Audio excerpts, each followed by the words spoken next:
I'm sitting in a 2017 Hyundai Tucson. We're going to program the remote controls of the flip key, like these right here. We're going to have 2 of those and 1 aftermarket fob. So you do not have to have the key cut or in the ignition. Go to Tucson.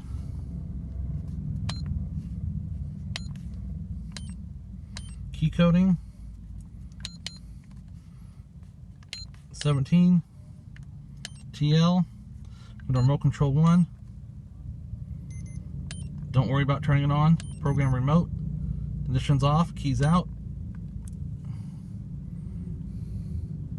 Okay. Press lock or unlock 2 seconds.